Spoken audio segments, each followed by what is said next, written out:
Why you keep going back to people who hurt you, and how to break the cycle. Why do we sometimes return to people who have already hurt us? Familiarity, hope, loneliness, attachment, and unfinished emotions can keep us connected to relationships that repeatedly cause pain. This episode explains why the cycle happens and gives you practical steps to finally break it. 1. Why you keep going back. Have you ever told yourself, "I'm done," then somehow found yourself talking to that person again? Maybe they hurt you. You walked away. You promised yourself it was over. Then they called. They apologized. They said they had changed. And you started hoping again. Sometimes you go back because you still love them. Sometimes you miss the good moments. Sometimes you are lonely. And sometimes you simply miss the version of the relationship you wish it could have been. Going back does not automatically mean you are weak. It means there is something emotionally keeping you attached. The important question is, what is keeping you there? 2. Don't confuse familiarity with safety. Something can feel familiar without being healthy. If someone has been part of your life for years, being without them can feel strange. You may even mistake that discomfort for a sign that you belong together. It isn't necessarily.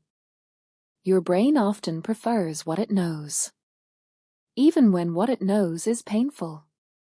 Ask yourself, do I actually feel safe and respected with this person? Not, do I miss them? Those are two very different questions. 3. Look at the pattern. Do not judge the relationship only by its best moments. Look at the entire pattern. How many times have they hurt you? How many times have you forgiven them? Did their behavior actually change? Or did the same problem happen again?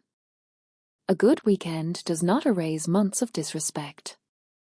A beautiful apology does not automatically equal changed behavior. Look at what consistently happens. 4. Stop falling in love with potential. One of the hardest things to let go of is potential. You may think, they could be amazing if they changed. They'll understand eventually. They just need time. But you cannot build a healthy relationship with someone's potential. You build it with their actual behavior.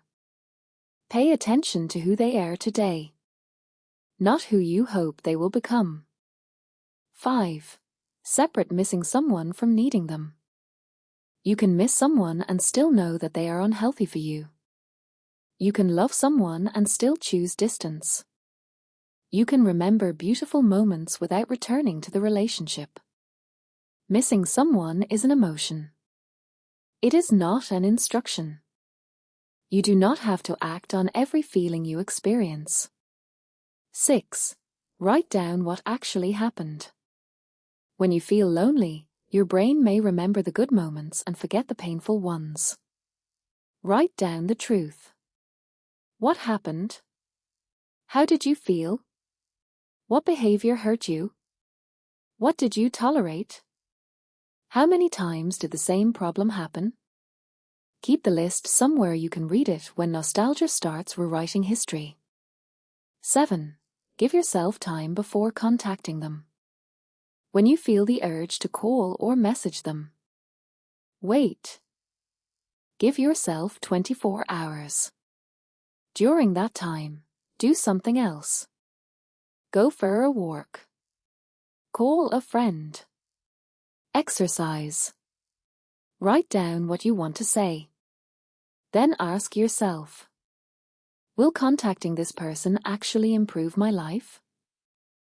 Sometimes the urge passes when you give yourself enough time. 8.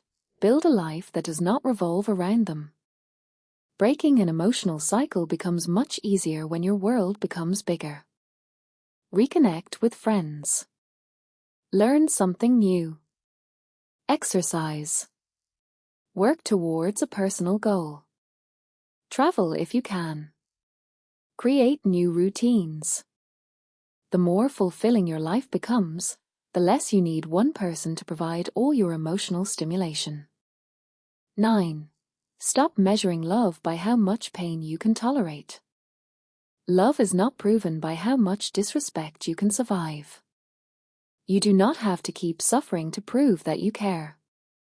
Healthy love should include respect, trust, safety, communication, and consistency. If you constantly have to sacrifice your well-being just to keep someone in your life, something is wrong. 10. A final message. Sometimes the hardest person to let go of is not the person who hurt you. It is the person you hoped they would become. But you cannot build your future around someone's potential. Look at the pattern. Look at the behavior. Look at how you feel when you are around them. And remember, missing someone does not mean you should return to them. Sometimes walking away is not giving up on love. It is finally refusing to give up on yourself.